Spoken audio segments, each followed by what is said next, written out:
안 하고 저축부터 하잖아요. 그냥 밑빠진 독에 물 붓기예요. 2019년부터 지금까지 재테크 7년 정도 해보니까 통장 쪼개는 게 중요한 게 아니라 좋은 통장으로 바꾸는 게 훨씬 중요해요. 같은 100만 원인데 주거래은행에서는 1년에 1,000원, 파킹 통장에서는 3만 원. 거의 30배 차이가 나는 거예요. 30배. 우리가 주식만 30배 따질 게 아니라 내 일상에서 30배를 찾아야 돼. 그걸 왜 고민하지? 16.9%라는 것이 확정된 투자는 그 어디에도 없는데? 김전부. 자, 안녕하세요. 딴센지 부자들 김전부입니다. 여러분, 제가 지금 만 나이 그냥 이런 거 없이 그 한국 나이로 33살이거든요. 요즘 식으로 말하면 이제 31에서 33 그 사이에 있는 나이인데 요즘 약간 현타 아닌 현타가 오는 게 어딜 가나 짬번님 저 대학생인데 짬번님 저 사회초년생인데 하면서 진짜 어린 친구들이 재테크 상담을 엄청 많이 하는 거예요. 와우, 저 나이에 재테크를 시작한다고? 너무 이른 거 아닌가? 저 때는 재테크보다는 조금 뭔가 좀 something like 경험, 공부 막 이런 거 해야 되는데 약간 이런 생각을 하다가도 그런 제 모습 자체가 너무 꼰대 같더라고요. 솔직히 AI부터 시작해가지고 세상이 진짜 너무 빨리 바뀌고 있는데 내가 생각하는 이 나이 땐 이래야 돼 라는 프레임도 되게 올드한 거잖아요. 저도 그랬었고 많은 재테크 채널에서 사실 20대 초반에는 뭐 돈 벌 때가 아닙니다 라고 이야기를 하는데 정작 20대 초반 친구들의 니즈는 어딜 가나 다 경험해라, 많이 놀아봐라 이런 얘기를 하니까 너무 답답하다고 하더라고요. 아유 넌 젊잖아, 아유 넌 어리잖아 이런 말에 그래서 어떻게 하라는 거야 라고 지쳐있는 20대 초반 사회초년생 친구들을 위한 영상입니다. 이걸 보는 찐짠이들 주변에 대학생 혹은 사회초년생이 있다면 이 영상을 보내주세요. 알바로 버는 50만 원부터 사회초년생 때 버는 200만 원까지 재테크 로드맵의 큰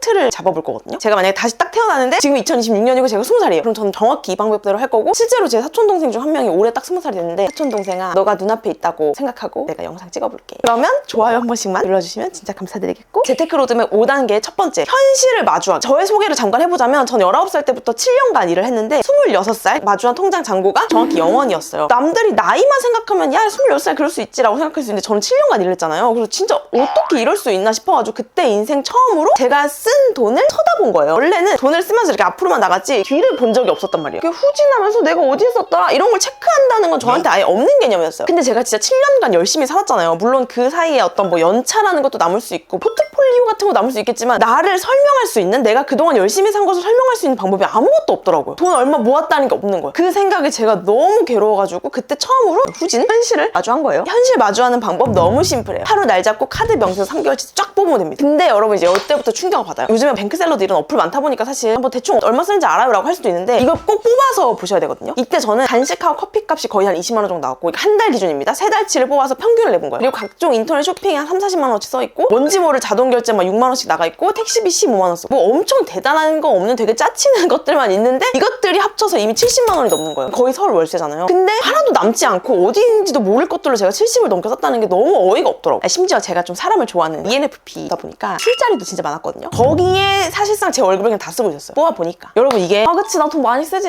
뭐 술값 장난 아니게 나가지 라고 생각하는 거랑 진짜 달라요. 제발 딱 한 번만 이거 해보시면 좋겠어요. 이게 진짜 인생을 바꿔요. 그냥 정말 인쇄를 하세요. 인쇄가 귀찮잖아요. 그러면은 종이 많잖아요. 우리 막 노트 막 공짜로 받은 거 많잖아. 거기다가 옮겨 적으세요. 이 종이에 적힌 나의 3개월 소비를 눈으로 봐야 돼요. 진짜로 주말에 1시간 2시간이면 될 거야. 이게 진짜 현타가 무지하게 오면서 그 어떤 동기부여보다 센 자극이 돼요. 내 현실을 마주하는 거. 그래서 여러분 진짜 첫 번째로 해야 될 건 뭐 당장 저축하고 뭐 당장 ETF 만들고 뭐 당장 뭐 하고 이게 아니에요. 본인 카드 명세서 3개월치 뽑아보는 거. 이걸 꼭 하셔야 됩니다. 현실 직면의 날이라고나 할까? 이거 안 하고 저축부터 하잖아요. 그냥 밑빠진 독에 물 붓기예요. 그리고 남들 뭐 이 정도는 살잖아. 릴스 보니까 맨날 엽떡 시켜 먹던데 뭐 하면서 이런 생각을 하면서 적당히 타협하거든요. 그래서 꼭 내 현실을 마주하는 날을 가져라. 두 번째는 통장 바꾸기. 쫀분님 통장 쪼개기는 들어봤는데 통장 바꾸기는 뭐예요? 라고 물어볼 수 있는데 저도 처음에 재테크하면 무조건 통장 쪼개기 하라 그래가지고 통장 쪼개라는 대로 3개씩 4개씩 쪼갰거든요. 물론 그것도 좋은 방법이긴 해요. 근데 제가 2019년부터 지금까지 재테크 7년 정도 해보니까 통장 쪼개는 게 중요한 게 아니라 좋은 통장으로 바꾸는 게 훨씬 중요해요. 그래서 여러분 통장 쪼개기 말고 통장 그냥 바꾸시면 되는데 뭐냐면은 여러분이 받는 월급 통장 있죠? 그걸 바꾸셔야 됩니다. 뭘로? 파킹 통장이나 CMA로. 왜냐면 내가 자는 동안에도 거기서 돈이 일을 해요.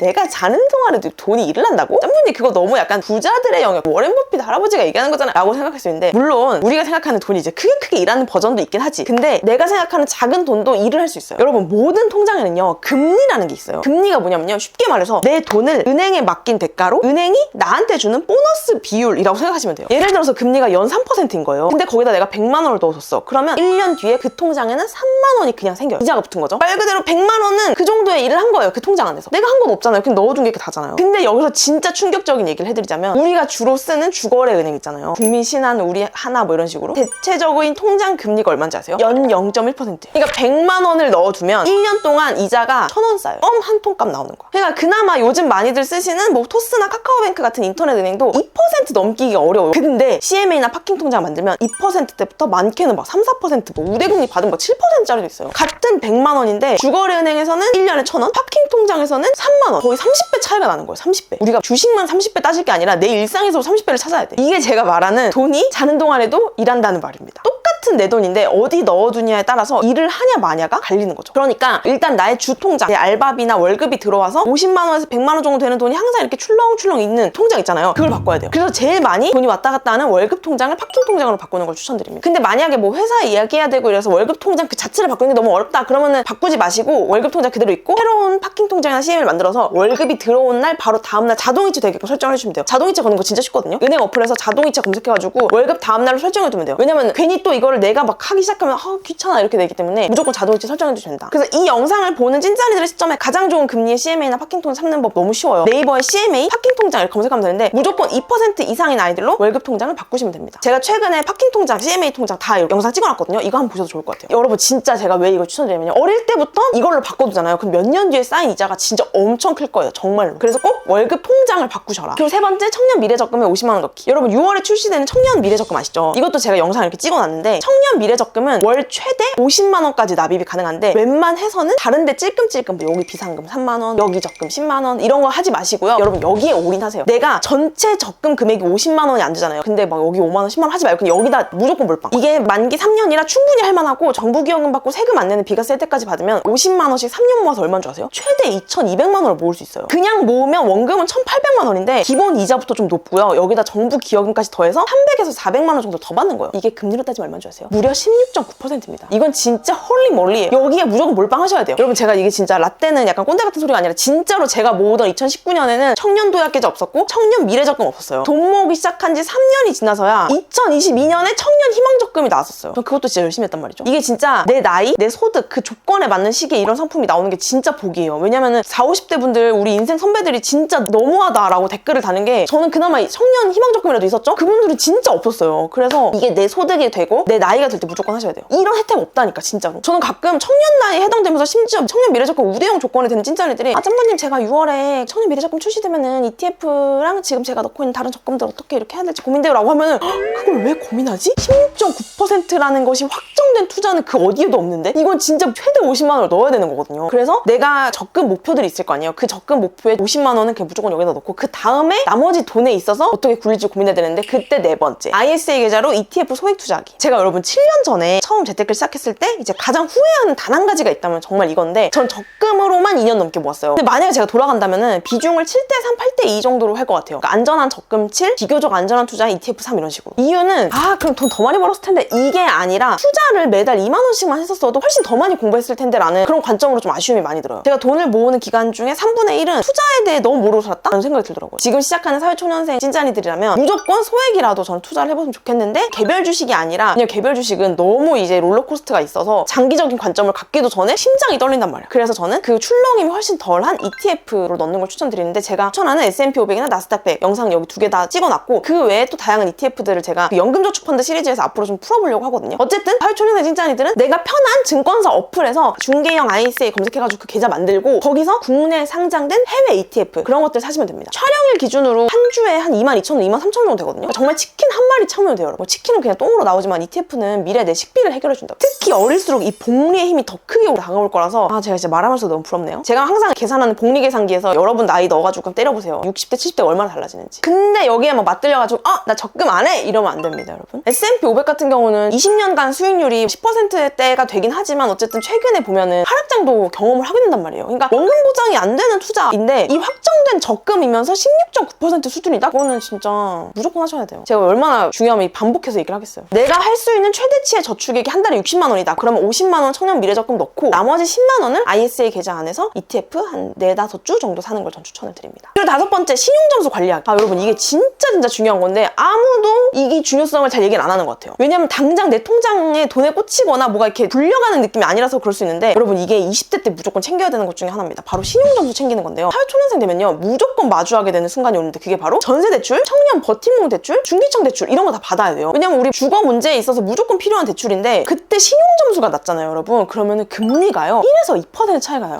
1, 2%밖에 차이 안 나요? 이거 아닌 거 아시죠 여러분? 보증금이나 이런 거 할 때 대부분 몇 천만 원 정도가 되기 때문에 몇 천만 원 대출에서 1%면은 이거 계산기 두드리는 순간 여러분 장난 아닌 거예요. 몇 백만 원이 내가 평소에 신용점수 관리 안 해가지고 공중분이 되는 거야. 근데 더 슬픈 게 뭐냐면 대부분 20대 초반 친구들은 사실 신용에 있어서는 백지 상태잖아요. 신용카드 바로 쓰는 친구들도 있지만 안 써본 친구들도 있고 뭐 대출도 없고 그래서 점수가 좋은 게 아니라 그냥 데이터가 없는 상태인 거거든요. 근데 은행 입장에서는 뭔데 얘 누군지 모르겠는데 약간 이렇게 될 수 있다는 거죠. 그러니까 신용 관리를 일찍 시작해서 좋다는 뜻인데 뭘 해야 되냐? 첫 번째 무조건 체크카드만 쓰지는 않았으면 좋겠다. 짬부님 신용카드 쓰면 과소비해가지고 대부분 체크카드 쓰라고 하던데? 맞아요. 저도 사실 돈 모을 때는 신용카드 자르고 6개월간 체크카드로만 살았었거든요. 근데 내가 진짜 소비 조절이 안 된다 이러면 당연히 돈이 한정된 체크카드를 써야 되는데 여러분 제가 아까 말했잖아요. 월급이 들어왔어. 50만 원 청년 미래적금에 넣어. 그 나머지 내 아이 최대치 돈 ISA에다가 ETF 넣어 하면은 나머지 돈으로 생활하시는 거니까 사실 선저축을 잘한다는 것 하에선 사실 신용카드를 만드는 게 좋기는 해요. 할부 안 한다는 약속하고 신용카드 딱 한 장만 만들어서 거기서 통신비, 넷플릭스 같은 고정 지출 비용 있죠. 그걸 자동 결제 걸어두세요. 그리고 자동이체로 결제일에 딱 빠져나가기만 하면 한 달에 그렇게 큰 돈 안 써도 이게 쌓이면 쌓일수록 아 얘는 돈을 잘 갚는 애구나라는 이 신용 이력이 차곡차곡 쌓이는 거예요. 체크카드만 써도 가점 요소가 되긴 하지만 신용카드 이용 이력이 좀 더 직접적인 평가 자료가 된다고 하더라고요. 그리고 두 번째, 이거 진짜 클릭 몇 번이면 끝나는 겁니다. 토스, 카카오뱅크, 네이버페이 들어가서요. 신용점수 올리기라는 메뉴가 있어요. 이게 신용점수라고만 검색해도 나와요. 이걸 눌러서 검사하기, 올리기 버튼만 누르면은 내가 매달 꼬박꼬박 내던 통신비나 공과금이 신용점수에 자동으로 반영이 되거든요. 이게 30초면 끝나는데 이걸로 점수 몇십 점씩 오르기도 해요. 그래서 이건 안 할 이유가 1도 없다. 너무 간단하니까. 그리고 세 번째 제일 중요한데 휴대폰 소액 결제 연체 이런 것도 절대 금지. 우리가 뭐 작은 돈 연체됐다고 해 뭐 어쩌겠어 별로 생각 안 할 수도 있는데 이게 방심했다가 연체 기간이 길어지면 신용점수가 눈에 띄게 떨어질 수가 있어요. 특히 10만 원 이상, 30일 이상 같은 이런 기준을 넘기게 되면 기록이 남거든요. 그래서 점수 회복에 최소 6개월에서 1년 이상 걸릴 수가 있으니까 이 몇만 원 때문에 앞으로 받을 대출 금리가 올라가면 결과적으로 몇백만 원 손해까지 이어지는 거잖아요. 그래서 이건 진짜 억울 포인트이기 때문에 잘 관리하셔야 된다. 오케이? 사실 이것 외에도 청약에 월 2만 원씩이라도 넣기, 보험 같은 거 너무 과하게 들지 않게끔 미리 검사받기, 그리고 비상금 아주 소액이라도 넣어두면서 절대 적금 깨지 않기 얘기해주고 싶은 것들이 많은데 이런 까지 하면 너무 머리 아프니까 오늘 말한 딱 5가지만 순서대로 해도 진짜 여러분의 1년 뒤, 3년 뒤, 5년 뒤 자산이 완전 달라질 거예요. 만약에 내가 이걸 듣고 아무것도 안 했어. 그럼 내년 2027년에도 똑같이 0원인 거예요. 근데 내가 이걸 듣고 진짜 똑같이 해봤어. 그러면 2027년에 진짜 적게는 500만 원, 많게는 1000만 원까지, 진짜 많게는 2000만 원까지도 모을 수가 있다. 그대로 해봤으면 좋겠고 오늘 영상 보고 의지 뿜뿜한 댓글 남겨주는 찐자네들 중에 제가 5분 추첨해서 커피 쿠폰 보내줄게요. 그럼